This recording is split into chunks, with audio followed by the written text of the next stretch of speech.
Well, what a fun one this ended up being on CBS. No.1 Georgia taking on Vanderbilt on the road. The Dogs looking for their school record 24th straight. Scary stuff in the second quarter, though. Georgia up 14-7. Brock Bowers is going to get the short pass before being taken down out of bounds. He ended up having to leave the game after he checked into that medical tent and did not return. Luckily for the Dogs, it seems to be optimistic from Kirby Smart, and his team got it done with him in the locker room. There's Beck finding Dominic Lovett for the touchdown. Georgia was up 24-7 at the half. They wrapped things up 37-20 as you take a look at your box score there. Let's get out to a guy who covered all of the action in this one, though, as we get things underway with a man who was in the booth, Mr. Ross Tucker. Ross, this one didn't go as we necessarily anticipated, but the Dogs still stay on top. What did you see in this one? Well, I saw that Vanderbilt was right there. I mean, by far their best performance of the season for the Commodores, hanging with a really good Georgia team, obviously the #1 team in the country, all of the streaks that you referenced. But Vanderbilt was really just a play or two away from being in this thing until the very end. Ultimately, Georgia just has better personnel. Georgia made the plays they had to make to win the game. But credit Vanderbilt for making it a game. When it comes to Brock Bowers, we saw him go to the locker room. Kirby Smart gave us a little bit of an update, but what did you hear about Brock Bowers and that injury? Well, what I didn't like about it is that every time we saw him, he was still limping, and they're calling it an ankle injury. Sometimes you can kind of walk those things off, but you know, he kept struggling with it as we saw him limping around and limping into the locker room. The good news for Georgia is that they do have a bye week coming up, but after that, they play Florida on CBS. That's obviously a huge game. They're going to need Brock Bowers for that game, so we're going to have to keep updated on that over the next couple weeks. He's as good of an offensive weapon as there is in college football. Definitely is. There's a reason why people are talking about him for the Heisman Trophy. Ross, last one before I let you go here. You mentioned the bye week for Georgia, and then they get a little bit of a SEC slate after the after that bye week. But with this Georgia team, very similar to Alabama, they haven't quite hit their stride just yet. I mean, what do you anticipate for the Dogs going forward as they get to that back half of the schedule? Well, I think that's a good point, because last Saturday night against Kentucky, they were utterly dominant, right? I mean, they looked like the team that won back-to-back national championships. They weren't able to pick up where they left off last week, though. They didn't carry over that momentum. Today was more like some of the other games they've had against Auburn, against South Carolina, where they didn't play their best. And if they keep playing games like this, eventually they're going to lose one of them. All right, well, there you had it. You had a bird's eye view for that one, but the Dogs still staying on top. Ross, thanks so much for your time and for your analysis. Now, of course, he mentioned that Georgia Bulldogs schedule, so this is what we're looking at. If you look at the right side of that schedule, they get the bye week, so some time for Brock Bowers to reset, and then they go into the back half of that SEC schedule. Florida, Missouri, Ole Miss before wrapping up at Tennessee. First of our doubleheader on CBS, #1 Georgia taking on Vanderbilt. The Dogs looking for their 24th straight win, a school record there. And they've won 5 straight against Vanderbilt, but in this one, at least it started a little bit different. Ken Seals dropping back, fires down to London Humphreys, who would take it 49 yards and give his team the 7-0 lead. Their first points against Georgia in 12 quarters and their first lead in Nashville since 2013. But the Dogs would get right back in it early second. Kendall Milton taking the handoff. That's good for 7 more. So Georgia takes a 14-7 lead. But later in the quarter, things got a little scary for tight end Brock Bowers, who is taken down out of bounds, later being ruled as an ankle injury. Kirby Smart feels optimistic about it, but Bowers did leave the game to the locker room, again being called a left ankle injury. We'll pick this one, though, back in the end of the second half. Carson Beck finds Dominic Lovett. So Georgia going into the halftime break with a 24-7 lead. Then we skip ahead to the fourth quarter. Georgia holding a 16-point lead, trying to put this one to bed. Beck not quite where he wanted to go with that one. C.J. Taylor runs it down the sideline, finally knocked out at the 1-yard line. But good field position there for Vanderbilt. Georgia, though, scored on 6 straight possessions before throwing the interception there, and then Vanderbilt taking care of business. Cedric Alexander taking that one into the end zone. They'd make it a 1-possession game before Ken Seals in rolls right. This pass was tipped by Kamari Lassiter. So Vanderbilt trailing 30-20 late in this one. Still time to stay alive. But on the ensuing Georgia drive, Daijun Edwards gets the handoff and never looks back. Finally pushed out at the 6-yard line, and the Dogs would take control. 37-20 lead for Georgia, and their 24th straight win. That's the longest streak in SEC history as the Dogs take down Vanderbilt once again. It's a 37-20 finish in Nashville for the top-ranked Dogs. It's the 6th straight victory for against Vanderbilt for Georgia. And they had quite the game in this one. Vanderbilt was 2-31, though, in the last 33 games against SEC. So Georgia will get the bye before hosting Florida on October 20th. Vanderbilt also gets a bye. They'll head to Ole Miss. Let's hear from head coach Kirby Smart with Tiffany Blackman.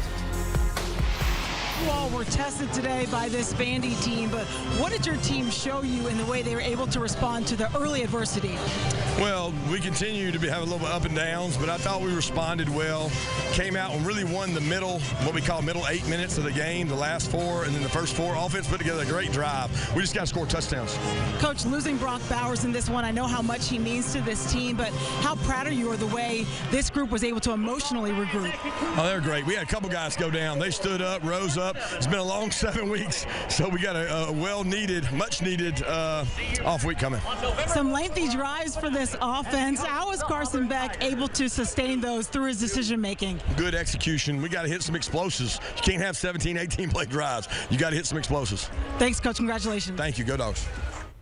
Go Dogs. So as I mentioned, Georgia still unbeaten in the longest winning streak in SEC history.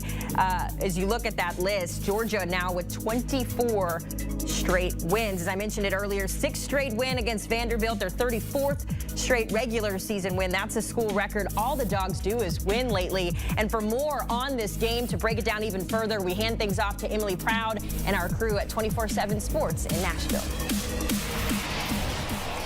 Thank you, Haley. Before we get to the actual game, of course, the biggest storyline going down in the second quarter when Brock Bowers out with that ankle sprain, according to Kirby Smart. Carl, reacting to this news, just looking forward to the rest of this season. I mean, we don't know how long he's going to be out, but if he does miss some time, how does that affect this Georgia offense? Well, he's their best football player, so it definitely affects it, but they do have depth behind him. I think it's most important that you get him back for the SEC championship in the playoffs when you're going to be going against some of the top teams in the country.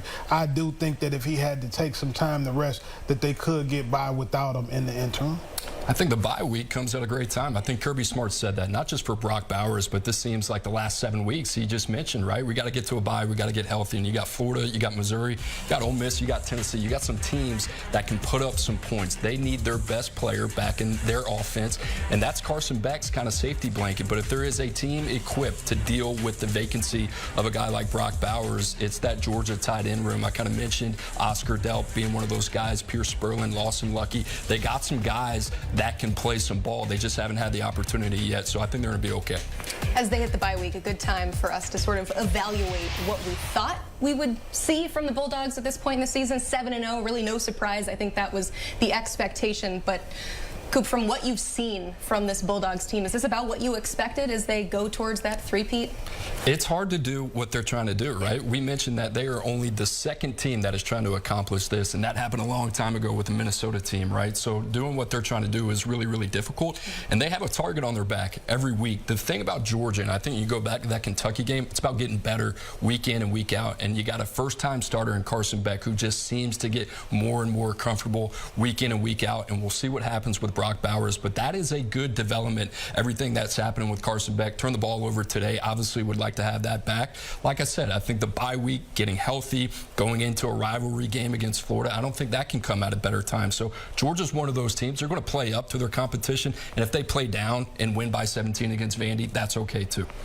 Winning is hard. Winning back-to-back championships in itself, what Georgia done, was extremely difficult. Winning the third one becomes tough because you have to overcome the staff changes, changing offensive coordinators. You have to overcome the quarterback changes, huge losses on the defense. But they're still finding a way to win, and they have championship pedigree. So they are trying to do something that is extremely difficult, but every single week they find a way to win, and you have to find a way to win in every type of situation, and they have been able to do that consistently. You mentioned the turnover on defense. It seems like the last couple of years the NFL draft has been sponsored by the Georgia Bulldogs defense. Clearly a lot of turnover on that side of the ball. You don't want to make too much of the fact that Vanderbilt was able to score 20 points.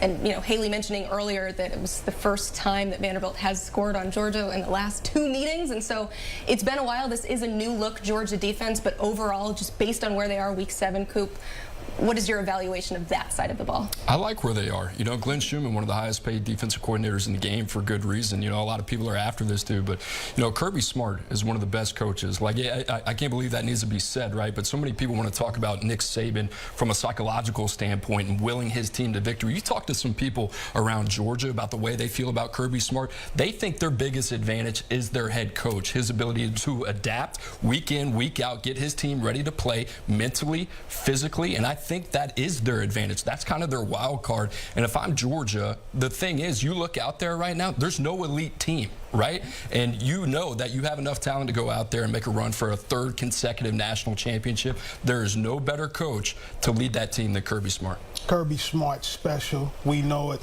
Not only has he been special at Georgia, we can go back to the national championships at Alabama, where he was a key cog as the defensive coordinator doing those runs as well. He's won everywhere he's went. Everything he's touched has turned to gold. The Georgia program is set up to win. They have recruited at an elite level. They have high-level coaching. Cooper talked about Glenn Schumann, the defensive coordinator on the defensive side of the ball. Guys like Will Muschamp on staff. Trey Scott, the defensive line coach. They are doing an unbelievable job. And people want style points, but championship coaches like Kirby Smart, they just want to win on the scoreboard. This whole conversation very reminiscent of what we'd say about Nick Saban and Alabama for years and years. Although you have the turnover at all positions and at the coaching position as well, you just figure it out, and good coaches do that. Thank you both for the great conversation. If you want more of that, check them out on 247sports.com. We've got all things college football analysis and recruiting,